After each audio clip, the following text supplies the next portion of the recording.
perimeter and coordinate infrastructure repairs. USAR operations continue on both incidents and are moving quickly through the areas with minimal impact. We continue to pre-position resources, and we currently have a mobilization center in Riverside County at Beaumont that are available for any potential new starts. CAL FIRE will continue to support our partners in Unified Command, and we would like to request that you remain patient with us during this difficult time. For the most current fire information, please visit fire.ca.gov. And next, I'd like to introduce LA City Fire Chief.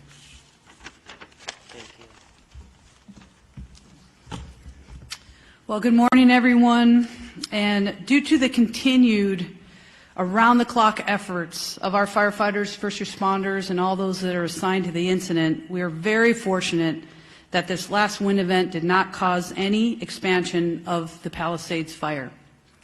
In addition, as I mentioned yesterday, the brush fire in the Lakeview Terrace area of Los Angeles was aggressively attacked and halted.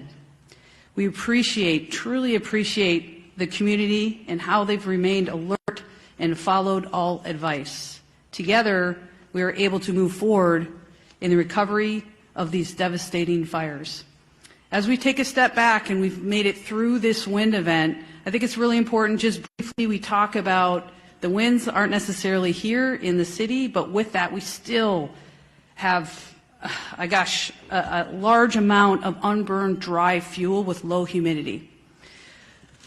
We need to make sure that the community is thinking about how to prepare and prevent at this point, and also what we just heard is there's a potential Santa Ana winds coming on Monday and Tuesday. Now, to focus on a different area as we're coming out of these wind events for unimpacted areas of the city, just as we take a big step back. There are more extreme winds on the horizons, like I said, next week, and our community needs to remain ready. It is important that you protect yourselves and your family by planning, preparing, and staying aware. Flying embers from a wildfire can destroy homes over a mile away. Taking the necessary measures to prepare your home can help increase its chance of survival when wildland fires strike. Clear all brush within 200 feet of your home. Allow the LAFD and other first responders that fighting chance to respond quickly if a wildfire reaches your community. For more information, visit lafd.org/wildfire. I will now provide an update on the Palisades fire. The fire is 23,713 acres with 22% containment with 5,032 personnel assigned. Using infrared mapping, air and ground resources continue to seek out hotspots and putting them out.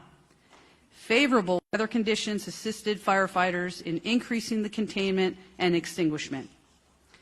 Now, I know that the question of all of us up here is on the top of your minds of when we can return and you can return back to the communities. I can tell you, know that we are working as quickly as possible to do just that, to make sure that this is safe for you to return to your communities. The ongoing search and rescue mission continues to limit utility agencies' abilities to repair infrastructure. I can tell you the entire city family is working collaboratively to get you back into your homes and communities as soon and as safely as possible. I just want to give you one small example of this. Yesterday, our hazmat teams from across the state worked tirelessly for the purpose of ensuring that when the evacuation orders are lifted, our community members can rest assured that their homes have been scanned and screened and cleared of any dangerous chemicals. This will take time. So, when we ask you to remain patient, know that together we are working around the clock to get you back to your homes and to the community. With that, I would now like to introduce Sheriff Luna. Good morning, Robert Luna, Sheriff of Los Angeles County. Personnel deployment, it remains about the same. We have about 1,300 deputies to both incidences, both at the Eaton Fire and Palisades Fire. We have about 220 California Highway Patrol officers. The governor asked that we surge more CHP officers into both areas from a looting perspective, so they've been working with our folks to do that, so I thank the governor for his support. We still have assistance from the Drug Enforcement Administration, from the Los Angeles field office. We have over 20 agents with us that are assisting us, and we still continue to have well over 900 California National Guard personnel that are assisting multiple agencies in our area, the impacted area here. Evacuation orders remain. They fluctuate between 100 here, 100 there. They go up, they go down, but under evacuation orders, about 82,400. Warnings, about the same as yesterday, 90,400. Please keep up with the information we're putting out, because that could change, hopefully for the better, but we'll see what happens. The curfew is still in effect from 6 p.m. To 6 a.m. So again, you don't belong there. Please do not go there. Regarding arrest for the LA County Sheriff's area, our total is at 47. We have 36 at the Eaton incident and 11 at the Palisades incident. Palisades increased by several. Last night, 3, 36, or I'm sorry, Eaton did not increase. The arrests that we continue to see, and I want to just a point of clarification for our community members. One is I talk about curfew, which takes place from 6 p.m. to 6 a.m. There is another penal code that we use during the day, because if you are not supposed to be in an evacuation order area and a law enforcement officer, deputy sheriff, CHP officer, LAPD, whoever it is, tells you to leave and you refuse to leave, you are subject to arrest during the day as well. I just want to clarify that again, if you do not have any legitimate business, day or night, do not go. You are subject to arrest. Regarding search and rescue operations, my other partners that have come before me, I think we're making it pretty clear that there are multiple reasons why we cannot let people in yet. Yes, we're trying to work towards that. I'm going to say it's probably at least a week out. You've heard that already. Our search and rescue operations continue in both the Eaton and Palisades area. Searches are continuing, and we still have a variety of work and structures to go through. But even as we're going through some of these grids, there are areas that we are holding because we believe there may be deceased victims there. We have to hold for the right time and the right resources to process the scene correctly, and that's going to take a little while. Please be patient with us. We know people want to get back into their neighborhoods, but we're talking about people who have passed, and that's not always a good thing to talk about. In regards to deaths, unfortunately, we did go up by 2 yesterday, one in the Eaton area and one in the Palisades area, and we continue to work with multiple partners, not only in the recovery of remains, but then ultimately the notification or identification of the deceased, and then the notification to the next of kin with our partners at the Los Angeles County Medical Examiner's Office. Regarding missing persons, there have been a total of 43 missing person reports taken in these incidences. Thank God 12 of them have been found to be safe. That's an increase of 7 more that were safely found, but that we do have 31 active missing persons reported, 24 in the Eaton area. That is an increase of 4 from yesterday, 7 in the Palisades area, which is an increase of 1 from yesterday. As I conclude, if you have any questions about updated either evacuation orders or warnings, road closures, please go to lacounty.gov/emergency. I will now introduce the Chief of Police for the Los Angeles Police Department, Jim McDonald. Thank you, Sheriff. Good morning. Over the last week, the magnitude of this disaster has come into focus. I remained humbled by the scope of the destruction, but also amazed by the countless acts of kindness I've witnessed and the heroic acts undertaken by so many. We'll continue to remain committed to protecting lives and property and remain focused on keeping the public safe. As all stakeholders continue to work to make evacuation zones safe for repopulation, please know that LAPD remains on tactical alert and will continue to dedicate whatever resources are necessary to keep everyone safe. For the upcoming 24-hour period, LAPD will continue to deploy approximately 600 officers to the impacted areas, with support from the Los Angeles Airport Police, Port Police, and the National Guard, who provided approximately 600 soldiers assigned to the Palisades incident. We're very grateful for their support. Also joining our efforts, the California Highway Patrol sent additional officers to the Palisades area, and these contributions are important as they free up LAPD officers to stay focused on crime suppression and investigations. We've deployed volunteers from Team Rubicon who are answering questions at checkpoints and are easily identifiable by the gray T-shirts. I want to thank our LAPD officers and our partner agencies for their ongoing support in keeping our community safe. On the missing persons front, we continue to dedicate resources to all reports of missing persons. As of this morning, we have 38 reported missing. 30 of those have been found safe. 3 have most likely been found deceased, and 5 remain missing. We have no new fire area-related arrests or notable arrests within this last 24-hour period. If you notice anything suspicious or potentially connected to these incidents, please report it immediately. You can do so anonymously through Crime Stoppers or by calling Los Angeles Crime Stoppers at 800-222-TIPS or by visiting lacrimestoppers.org.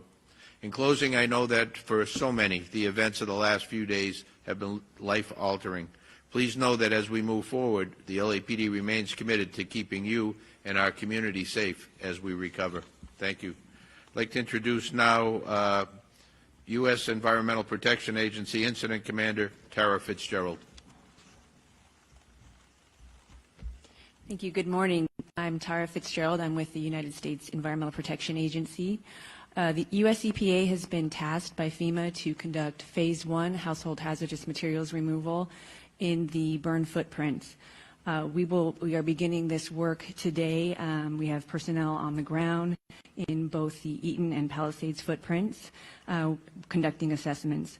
We're working closely with state and local agencies to conduct this work, and the initial phase of household hazardous materials includes removal of the most immediate risk to public health and workers returning to work within the burn footprint. That includes things like pesticides, batteries, including the risk of damaged lithium-ion batteries, fuel, and other things that would normally go to a household hazardous waste management landfill. Again, we are working quickly to ramp up and look forward to being able to support this recovery effort. Next up is LA County Public Works Director Mark Pestrea.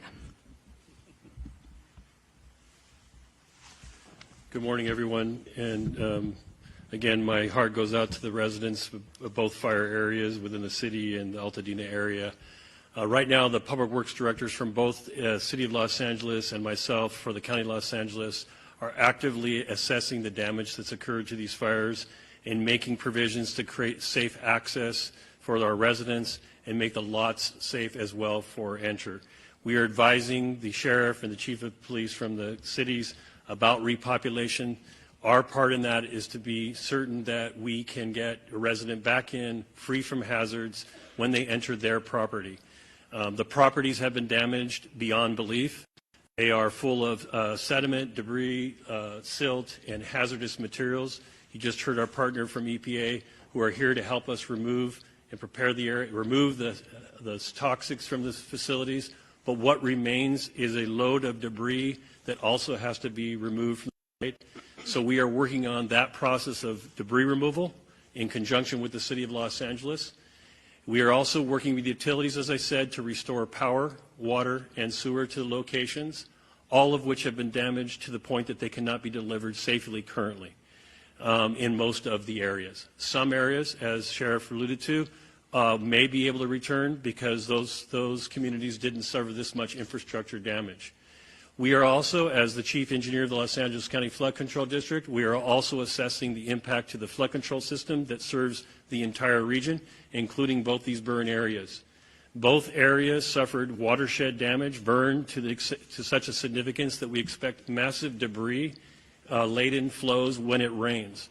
Our system of flood control is designed to handle that debris along with the streets. However, in an event that we have major rain, we do expect that all of the street areas and all the communities will be impacted by debris flows that could be hazardous to human health.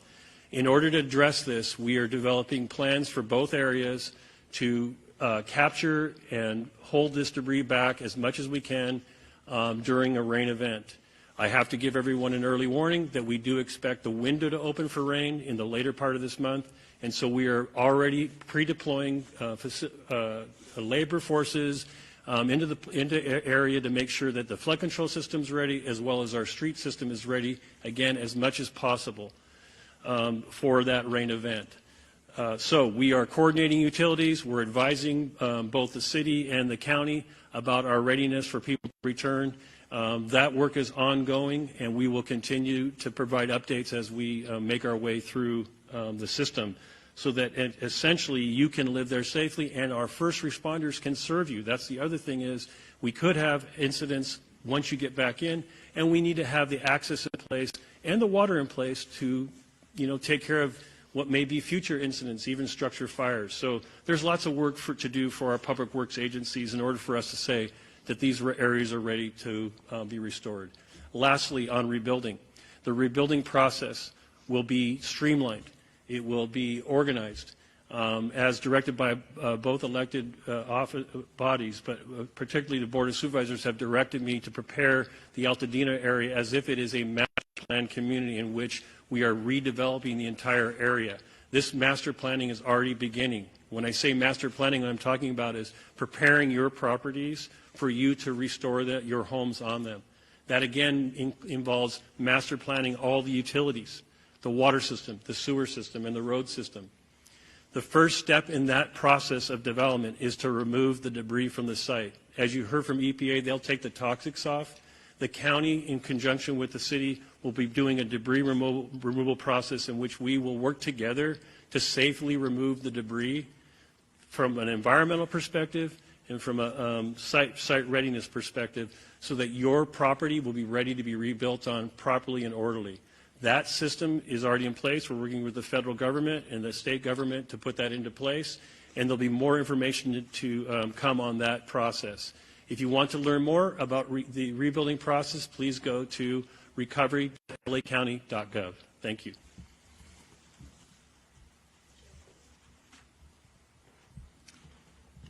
Good morning. I'm LA County Supervisor Catherine Barger and Chair of the Board. Yesterday, I visited Altamed Clinic in East Washington in Pasadena. Just overlooking Eaton Canyon, this building was one of the first lost in last week's fire. The Altamed Clinic is right next door to a skilled nursing facility, the same one that I'm sure we all watched that was evacuated because there were elderly residents and they were being wheeled down the street while embers blew past the building as it burned. Visiting with Altamed team was a stark reminder that our communities lost more than just their homes. They lost their businesses, their communities, and their access to health care. Despite the lingering destruction, Altamed is already planning to return and provide services to the neighborhood. I left my visit full of hope that not only will our residents rebuild, but the full community will return around them. This morning on Lake Avenue next to the grocery outlet, a large sign stands saying, Altadena Strong, we will rebuild. I know there's been a lot of confusion and unanswered questions why people can't return to their properties. I want to make sure that everyone knows what goes into safely repopulating an area. it is important for all residents returning to their properties to do so safely. That is why Incident Command has been messaging precautions that need to be taken. We cannot allow residents to continually be frustrated every day without a timeline. They deserve these answers. And I am pushing the Unified Command to be swift and clear with the community. We've also installed signs across the roads leading into the impacted area to educate residents on the risk. We will also be equipping our residents with tools to return safely, which means gloves, eye goggles, to make sure that when they are on the site, they are protected. As residents repopulate the area, debris cleaning kits will be made available to give residents everything they need to safely sift through their debris and look for valuables. I'm also asking the Department of Mental Health to be on the ground with community members to assist them with the emotional load of reentering. As we consider all the components of debris removal, I wanted to briefly mention mudslides because they are always a risk after a major fire event. The county is fully committed to bracing for these additional weather forecasts. We will take all necessary steps to prepare Altadena and look out for our residents. I and our entire county are dedicated to proactively identifying and addressing the needs of our residents and keeping them safe in the process. I make you that promise. With that, I'd like to introduce LA City Mayor Karen Bass. Thank you, Supervisor. Good morning. I don't believe that we can thank our first responders enough. The firefighters, the police officers have been working 24 hours a day, 7 days a week through this emergency. We have to make sure that we can continue to help them, and so I will reiterate, as I've said the last couple of days, if you're in an area where you're not supposed to be, please leave. If you're in an area that is still facing a warning, please get ready to leave now and consider leaving early. I am hoping that as the winds subside, that we can see a light at the end of the tunnel and that individuals can get their life back on track to recover and to rebuild. Yesterday, I was at the Disaster Recovery Center. It opened full-time yesterday, beginning at 9 in the morning, and over 300 families visited. I hope that people will continue to encourage and spread the word about the disaster recovery centers. There is a variety of services that you can get there. Short-term financial and housing relief for evacuees, driver's license, California IDs replaced. FEMA and SBA are there to assist businesses, and I'm extending the deadline to file city business taxes from the end of February to the end of March. Crisis intervention services are there, and while you're in the recovery center, you can see the emotional toll that this disaster has taken on people. As I spoke to people who had lost their homes or who were not sure the status of their homes, missing pets, the toll you can see mounting on them, but what was hopeful was the fact that there were services there to take care of them. There are mental health and other social services that are there. I was also encouraged that there were a number of people sitting at the city services tables who were ready to rebuild. The executive orders that were put in place are already being implemented. City departments were there. Building and Safety, Department of Water and Power are there on site. And I want to thank the incredible work of many nonprofits. Of course, the American Red Cross, Team Rubicon, Habitat for Humanity, an organization that actor Sean Penn created called CORE to help people get housed as soon as possible. And then yesterday we received an important announcement from our insurance commissioner, Ricardo Lara, that State Farm Insurance will offer renewals to affected policyholders. This is extremely important because we know in some of the affected areas, insurance companies were already pulling out. And the fact that State Farm is not going to do that, I think is very encouraging. So the Disaster Assistance Center is located at the UCLA Research Park, which is on the corner of Pico and Overland. It's open from 9 a.m. until 8 p.m., 7 days per week. And please, please, please spread the word so that people know that those services are available. And as always, if any Angelino has any questions about assistance, recovery, or how we might move forward from this crisis, please visit lacity.gov.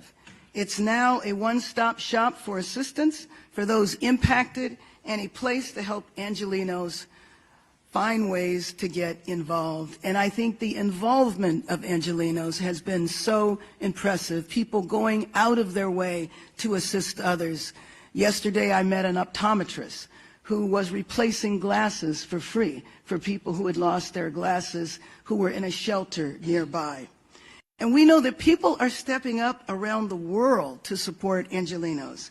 LA's sister city, Busan in South Korea, pledged to donate more than $100,000 to support our recovery efforts. Japan also contributed to the Red Cross. YouTube and Google are contributing $50 million to organizations providing immediate relief in LA. The California Community Foundation's Wildlife Recovery Fund has received more than $24 million, with the first grants being distributed tomorrow. Those donations are from more than 23,000 donors. I want to make sure that people know the website, calfund.org, calfund.org. We're concerned, as has been mentioned in previous press conferences, that there's a number of sites that are fake, and we want to make sure that people give to the correct site, calfund.org. The kindness, generosity, and the spirit of the community that I have seen from so many Angelinos over the last few days really does confirm that we are going to rebuild, and we will rebuild and restore and build even better our city of Los Angeles. Los Angeles strong, we are one city, we stand here united. Thank you, and let me introduce Supervisor Lindsay Horvath. Thank you, Mayor. As you've heard, the red flag warning is no longer in effect. You can expect cooler temperatures and higher humidities, though next week we do anticipate Santa Ana winds returning. Continue to check emergency.lacounty.gov for the latest updates and resources on emergency conditions. With regard to county services and school updates, for FEMA assistance, you have until March 10th to apply for individual FEMA assistance and 18 months to complete the paperwork. Please apply ASAP so you are in their system and you have that 18-month window to work with them to receive all of the benefits that you not only need in this time, but you deserve. Disaster Recovery Center at UCLA Research Park West continues to be open from 9 a.m. to 8 p.m. daily. I too visited yesterday and saw the myriad of resources that are there. If you have questions about your property tax assessment, the county assessor is on site. If you need assistance filling your prescriptions, Department of Public Health is on site. If you'd like support speaking with your children about this disaster, Department of Mental Health is on site. There are a variety of resources there to help you. The FEMA staff on site said they had never seen such a robust resource center stood up with a variety of resources all available to you. Please come. There are many people there who want to help and support you. LA County Public Works and Planning will help with rebuilding. LA Public Health and Mental Health are with their supportive services are on hand as well. Our 3rd District team is there every day to assist those impacted by the Palisades and other wildfires in the district, and there remain 7 LAUSD schools that are in evacuation zones. Topanga Elementary students should go to Woodland Hills Academy, Canyon Charter Elementary students to Brockton Elementary, Kenter Canyon Elementary students to Emerson Middle School, Lanai Road Elementary students to Portola Middle School, Roscomari Road Elementary students to Warner Elementary, Community Charter Magnet students to Westwood Elementary, and Paul Revere Middle School students to University High School Charter. For animal support, please call our Department of Animal Care and Control at 562-940-6898 to help with pet reunification. This is on the county areas. Our DACC staff and mutual aid partners have successfully evacuated over 100 animals to the Agora Animal Care Center. I was there yesterday and got to see many of the evacuated animals, including beautiful tortoises from the Topanga area.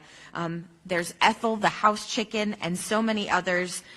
We are so grateful to those who are supporting our animal companions. It gives people peace of mind to be able to leave their homes and know that their beloved animals are being cared for in this very difficult time. LA County Parks are hosting care camps for young people impacted by the fires. You can go to parks.lacounty.gov/care camps to register and for more information. And for all recovery information in the county, please go to recovery.lacounty.gov. Price gouging continues to be an issue that is top of mind and a painful experience for those who are seeking to recover in this difficult time. DCBA, our Department of Consumer and Business Affairs, has a price gouging task force that includes our LA District Attorney, County Council's Consumer Protection Division, LA City Attorney, and Santa Monica City Attorney. I spoke again with our California Attorney General, who is here in Los Angeles today, and he is pursuing vigorous investigations which have already begun. Reporting price gouging and other predatory practices can be done at oag.ca.gov/report, or you can call LA County Department of Consumer and Business Affairs at 800-593-8222. I want to echo my gratitude to the first responders who have stepped up in the most dangerous of conditions, thanking all of our local, state, and federal partners who have joined with us. Yesterday, we joined with Speaker Rivas, our state assembly member, Jackie Irwin, and other local elected officials in the Santa Monica Mountains and Canoga Valley region. And we have heard how they are going to be using the special session to focus specifically not only on the dollars and cents that will be invested in Los Angeles County, but also how they will be specifically using services and the full weight of the California government to support those on the ground. Thank you to everyone who has been working with us to keep each other safe, to keep each other supported and cared for in this difficult time. We appreciate all of your help.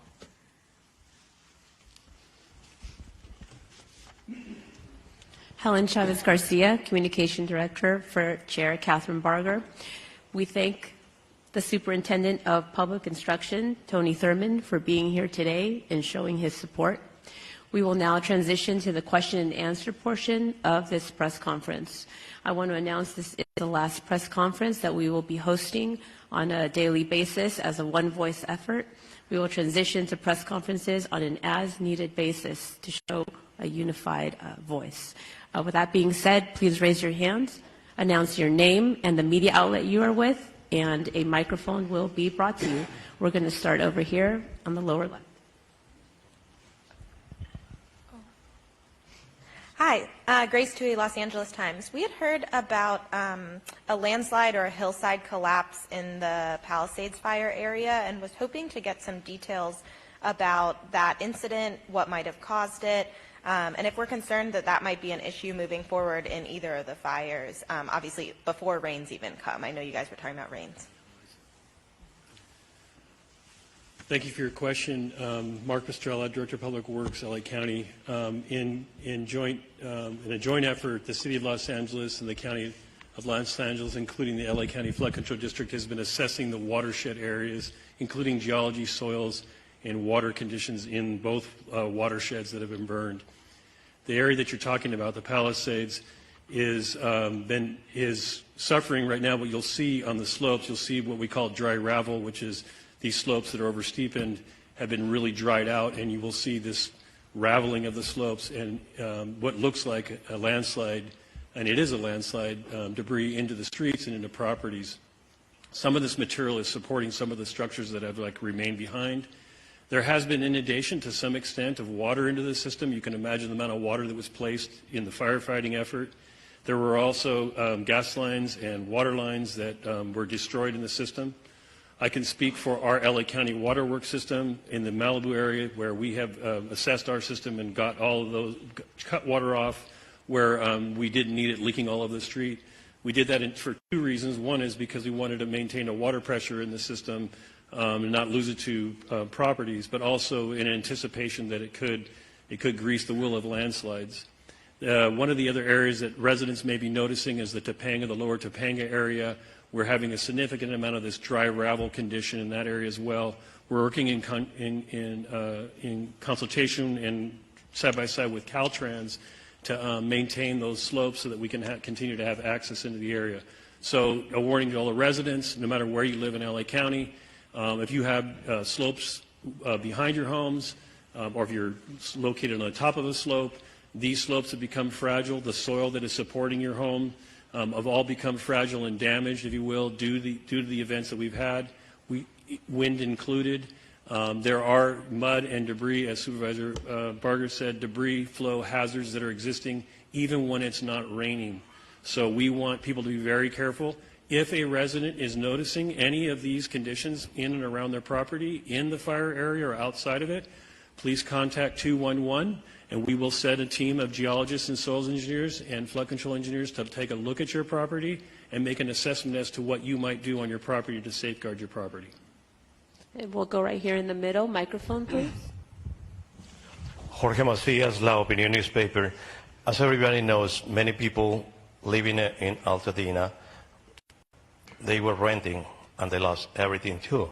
Many of them were not owners of their house.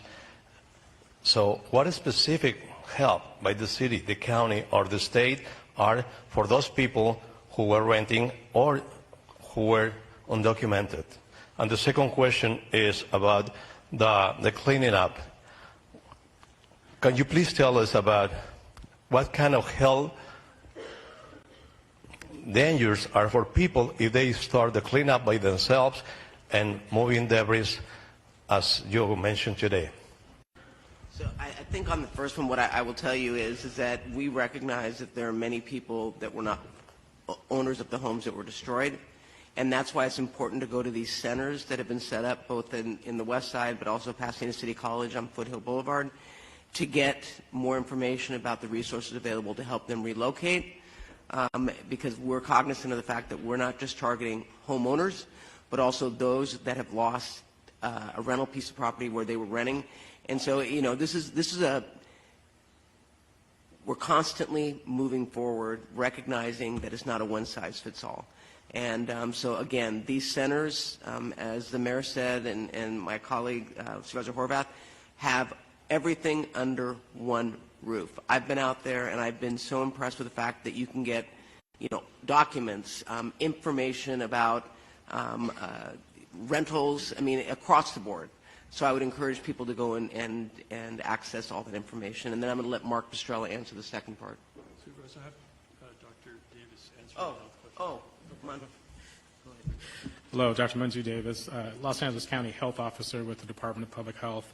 It's a great question that you ask. You know, we talk about getting folks and cleaning up before people get back, but we recognize that there may be a point where people do get back. But understand that as you think about fire-damaged areas and everything that was in that, there will still be some hazards. You know, there's asbestos, there's heavy metals, and other chemicals that would need to be taken care of. And so as people go back into these areas, we really want them to take precautions. So wear closed-toe, sturdy shoes. You know, keep an N95 mask or a P100 mask on in order to not breathe in any of this dirt and contaminated ash that's in that area as you move around. Just consider it as if you're walking into a dirty room with lights. Each time you move around, each time you move something, it sort of stirs that up, and there's some risk related to that. So even wearing goggles as you do that is important to do as well. And as you're coming out of that area, you know, try to dust yourself off. Use baby wipes to, you know, clean that off so you don't take that into your car or wherever you're staying. But there are those risks that are still there, which is why this debris removal process must happen in a certain way. take out those visible hazardous household materials that may be there. Then think about how that cleanup is going to happen in terms of the fire debris, the burned structures, the materials that were there, the foundations, all of that must happen in an organized way. And so there has been an order released in order to specify that unsafe removal of fire debris should not happen, and to specify that must have the hazardous materials removed first, and then debris removal program will be put in place. If you choose to do it on your own, you must follow certain steps and get approval prior to that happening. So those are some of the risks, but we know that as people go back, we do want them to wear those N95, wear sturdy shoes, long sleeves, long pants, and wear some goggles if needed as you go through and assess your property. Thank you. We're going to go over here in the front. Sorry. Josh Haskell, ABC 7 Eyewitness News. First of all, on repopulation, since we don't have an exact date yet, we know that it's going to take time, especially for those dangerous areas. We're getting a lot of questions about people that they don't necessarily want to go back and stay or spend a lot of time there. They want 15 minutes. They want to get that medication, take a look at their property, have eyes on their property. We know that there were escorts, then there weren't escorts. What is the current status of that? How do people get in contact to get a particular escort to their property? Who can they reach out to? And also some of the questions that we're getting from viewers, I just want to ask one. It's about water quality. If you don't live in the fire zone, what is the state of your water? Has ash gotten into the entire water supply? Thanks. Yeah, so that's a good question. So I'm going to answer as a member of a unified command team, because when you talk about water quality, we're talking about public health. When you're talking about hazardous materials, we're talking about Fed EPA. You know, we have three types of structures that are in the burn area, the evacuation area. We have structures that are unaffected, we have structures that are damaged, that are still standing, and we have structures that are destroyed. It's just the foundation. So we want to make sure that some of the things that we do to allow people to enter the area to see those three types of structures, because there won't be any medications left at homes that are completely destroyed and that are a foundation. And I think that the county's talked about how you can get prescriptions filled immediately through public health at the recovery centers, if you visit the recovery centers. So what we're trying to do is render the area safe. What does that mean? The fire is out. The fire department has taken care of that danger. Right now, utilities are making sure that there's no danger for people in the area of electrocution or natural gas explosion. So they're shutting off the natural gas, they're cutting the electrical lines, so there's nothing that you can touch and get electrocuted if it was re-energized by accident. And we're removing the health danger by getting the household hazardous materials out so you can come into the area safely. That doesn't mean you can stay there, but it means the area is safe. You cannot get electrocuted. We won't have a natural gas explosion. The fire's been extinguished, and we've removed the hazardous materials that will be dangerous to your health. And that's the job of the EPA. That's what will allow people to come back for 15 minutes, or possibly people to come back to a home that's undamaged and reoccupy it. But for the ones who want to see their home that's been destroyed just for some personal closure, we still have to do those core, the core actions that I just described. The last thing we want as public safety and the county and city leadership, we don't want people going back to an area and getting injured. But we're doing it just as quickly as possible, because we know that there's a lot of conversation about when can I come back. They want a date. We don't have a date, but we're trying to render the area safe. But Tony, if your house is still standing and repopulation doesn't happen for a week or two, will you have a chance to go back for 15 minutes? And do we know when? Escorts? Yeah, you know that Police Chief McDonald talked about that, and they tried to get people up into the area, and it became they couldn't do it because it was untenable. There were so many cars. It took so many officers to let you come in for 15 minutes. But if you need eyeglasses, if you need medications, if you need insurance documents, please go to those community recovery centers, because we have people there that can get you all of those things you need for your subsistence for the next week. But we just don't want anybody to come in and for it to not be safe. But I want to allow people to reoccupy homes that were not destroyed or damaged. That is our priority. Thank you. You asked about water quality, and so what I would have residents do anywhere in LA County is go to Water4LA, spelled out, water, WATERFORLA, look up who your water agency is, because we have over 200 water retailers in LA County, so there's specific conditions depending on which water retailer you have. Or you can look at your utility bill and see who serves you water. Go to the website or call the number for your local water agency.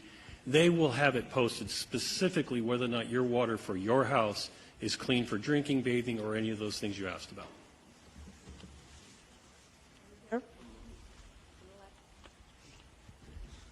Sheriff Luna, you spoke about recovery of human remains in the area. I'm wondering if you're able to tell us specifically how many of these locations you potentially have to search for today.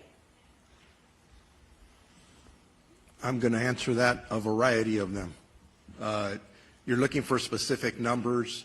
When I drove through there last night, I know our deputies were holding several locations where we are waiting for the appropriate resources to come in and unfortunately recover remains.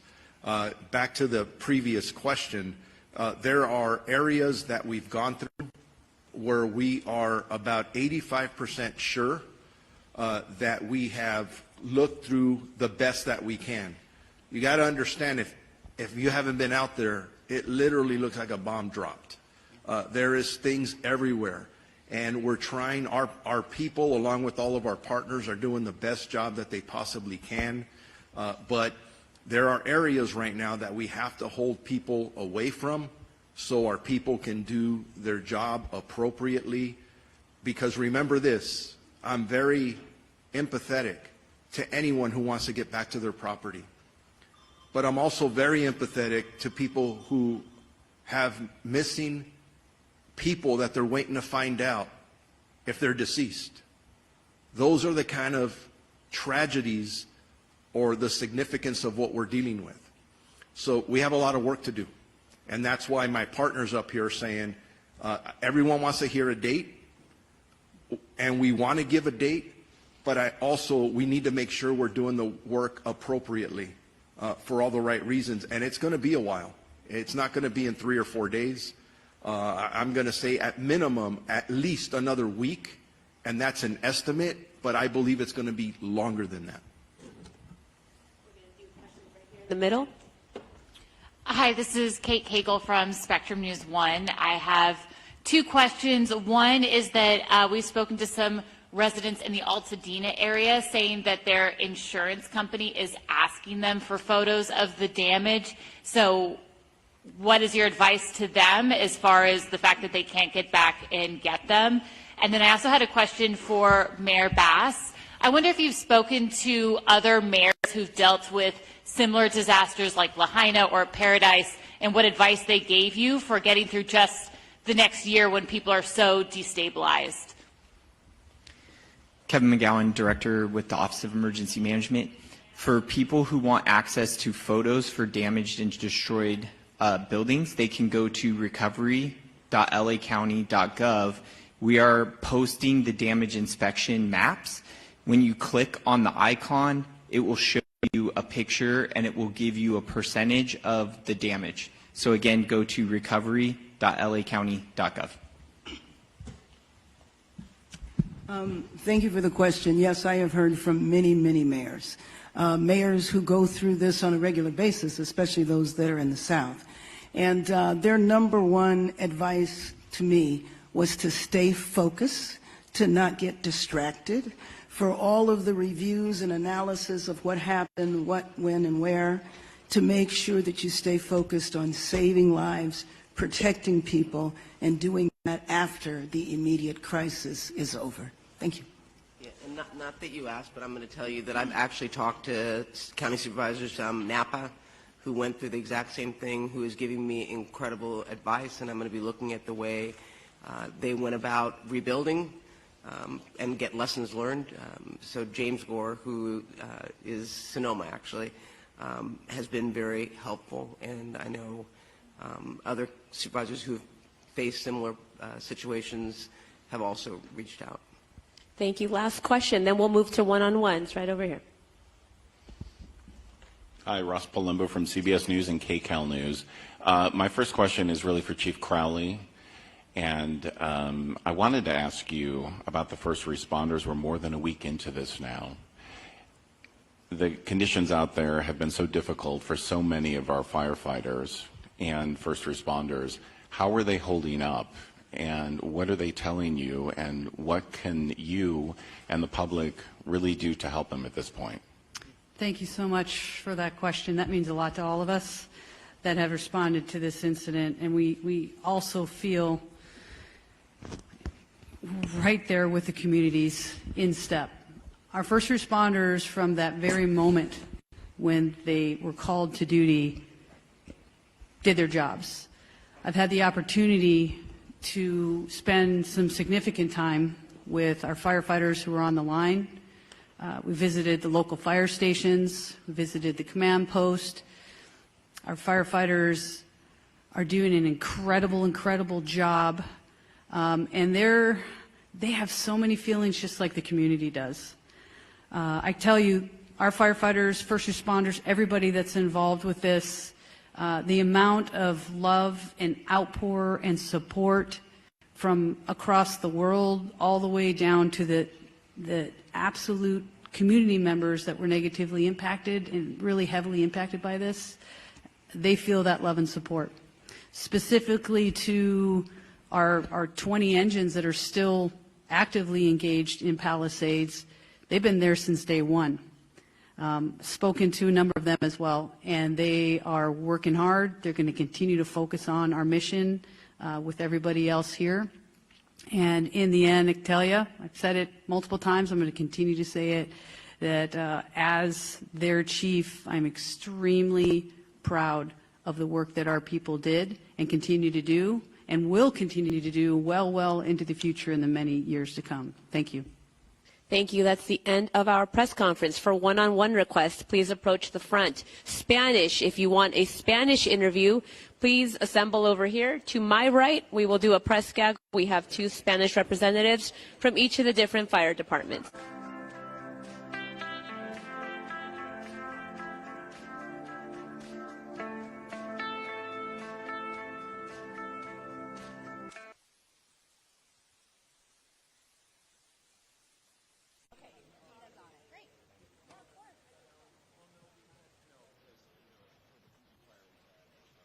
Thank you for watching. Make sure you subscribe to our YouTube channel and watch more videos from News Channel 20.